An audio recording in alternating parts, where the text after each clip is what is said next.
बड़ी खबर क्या है वो आपको हम बता दें। बड़ी खबर यह है कि महिला आरक्षण पर आज राज्यसभा में चर्चा होने वाली है। सुबह 11 बजे चर्चा की शुरुआत हो जाएगी। चर्चा के लिए 7.5 घंटे का समय तय किया गया है। कल आपने देखा लोकसभा में अलग अलग दलों के 60 सांसदों ने अपनी अपनी बात रखी। नारी शक्ति वंदन बिल जिसको राज्यसभा में आज पेश किया जाना है, कल लोकसभा में यह पास हो चुका है। समर्थन में 454 वोट पड़े और विरोध में सिर्फ 2 वोट पड़े, वो भी AIMIM के।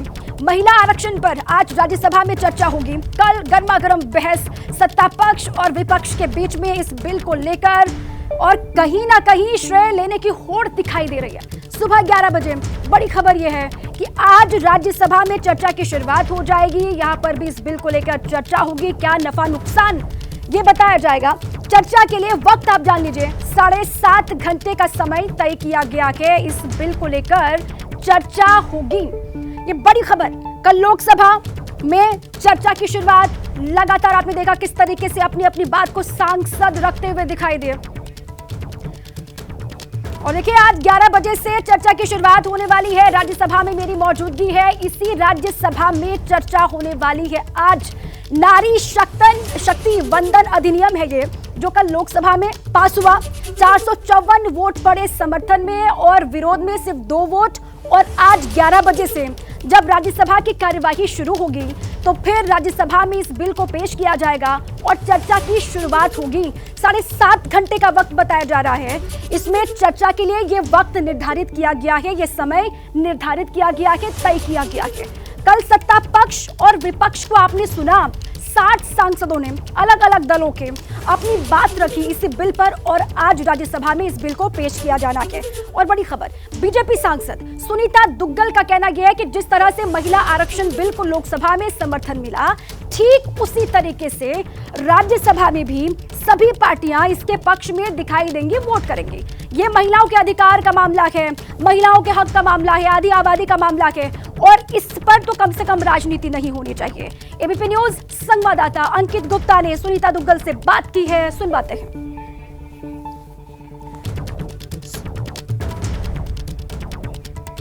की आधी आबादी यानी कि महिलाओं को उनके अधिकार दिलाने वाला जो महिला आरक्षण बिल है लोकसभा से पास हो गया है, आज राज्यसभा में पेश किया जाना है। हमारे साथ मौजूद हैं बीजेपी की लोकसभा सांसद सुनीता दुग्गल जी। सुनीता जी, कल काफ़ी चर्चा हुई और बिल पास हुआ, लेकिन हमने देखा है कि 2 सांसद ऐसे भी रहे जिन्होंने इसका विरोध किया।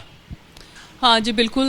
मुझे भी इस बात की बहुत हैरानी हुई कि जिस तरह से 454 जो सांसद हैं उन्होंने इसके पक्ष में वोट किया, चाहे किसी भी दल के क्यों नहीं थे वो, लेकिन 2 सांसद ऐसे भी रहे जिन्होंने इसके पक्ष में वोट नहीं किया।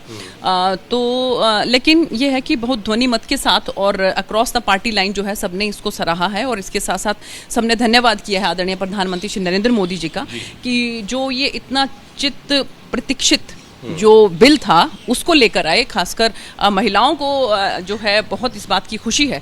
पूरे के पूरे हिंदुस्तान के अंदर अगर हम बात करें तो एक खुशी की लहर है महिलाओं के अंदर कि उनको अंतोतगत्वा जो ये बिल है ये पास हुआ है और उनको उनका अधिकार जो है वो मिलने वाला है। लेकिन जब लोकसभा में चर्चा हो रही थी, आपने भी जो है अपना पक्ष वहां पर रखा था। सोनिया गांधी की तरफ से ये कहा गया, राहुल गांधी की तरफ से ये कहा गया कि देखिए ये कांग्रेस का एक जो है सपना था। सोनिया जी ने राजीव जी का भी नाम लिया। राहुल गांधी ने जो कहा कि कांग्रेस का जो एक नीति थी उसी पर जो है सरकार आगे बढ़ी है, स्वागत करते हैं। हालांकि उन्होंने भी विद इन रिजर्वेशन की बात कही।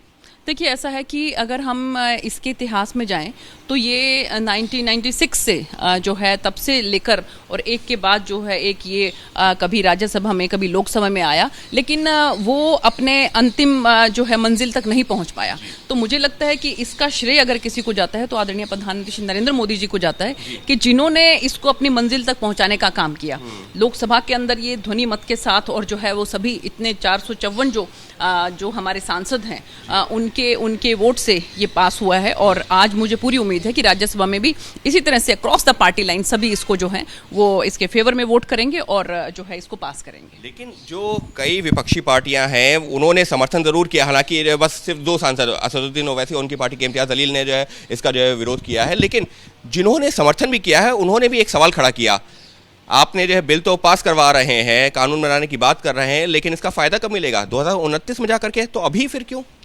देखिए, ऐसा है कि इसके अंदर बहुत सी ऐसी तकनीकी जो हैं वो उनको पूरा करने के बाद ही जो है ये अमल में लाया जा सकेगा। क्योंकि चाहे हम बात करें सेंसस की, तो बहुत सालों से ही जो सेंसस नहीं हुआ है, तो सेंसस होने के बाद हमारी एग्जैक्ट हमारी पॉपुलेशन क्या है, और उसके बाद फिर जो डिलिमिटेशन है कि उसके बाद जो है पॉपुलेशन के हिसाब से हमारी सीट्स कितनी होंगी, तो उसके अकॉर्डिंगली ही इसमें जो है वो महिलाओं को रिजर्वेशन मिल पाएगी। तो इसीलिए जो है इसके अंदर जो है वो थोड़ा समय लगेगा, लेकिन ये है कि बिल पास होने के बाद वो अमल में ज़रूर लाया जाएगा। लेकिन सवाल ये उठता है, जैसे विपक्षी पार्टियां कह रही हैं कि लड्डू तो आपने दिखा दिया, लेकिन आज की तारीख में अगर हम लड्डू खा ही नहीं सकते, तो क्या इस बिल को, जो कानून बनाने की बात हो रही है, सिर्फ चुनाव को ध्यान में रखते हुए किया जा रहा है? क्या टाइमिंग के ऊपर भी सवाल खड़े कर रहे हैं? नहीं, देखिए, ऐसा है कि जैसा मैंने आपको बताया कि बहुत सी चीज़ें ऐसी होती हैं, क्योंकि ये जो है इसको कॉन्स्टिट्यूशन के अंदर इसमें जो है अमेंडमेंट है, तो जब भी आप कॉन्स्टिट्यूशन में अमेंडमेंट करते हैं तो उसमें बहुत सी ऐसी तकनीकी चीज़ें होती हैं जिनका ध्यान रखना होता है। तो उसी तकनीकी चीज़ों के अंदर ये भी आता है कि सेंसस होने के बाद और इसके साथ साथ जो डिलिमिटेशन होगी, परिसीमन होगा,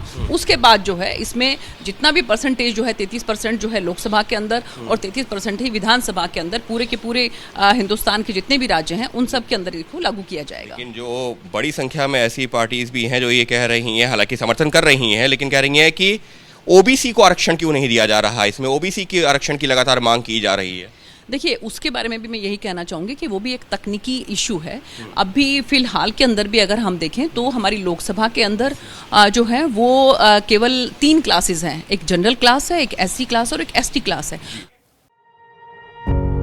पत्रकारिता कोई इमोशन नहीं है, ना अपना कोई ज्ञान देना है और ना कोई विचार थोपना है। पत्रकारिता क्या है? पत्रकारिता का मतलब है सही जानकारी इकट्ठा करना और तथ्य बताना। पत्रकारिता आज जितने महत्वपूर्ण दौर में है, शायद पहले नहीं थी। इस दौर से निकलने के लिए सिर्फ सच दिखाने की जरूरत है, वो सच जो आपके हित को आगे रखे। इसलिए अब रात 9 बजे प्राइम टाइम नहीं होगा, ये आपका टाइम है। जगविंदर पटियाल के साथ देखिए पब्लिक इंटरेस्ट, सोमवार से शुक्रवार रात 9 बजे सिर्फ एबीपी न्यूज पर। एबीपी न्यूज आपको रखे आगे।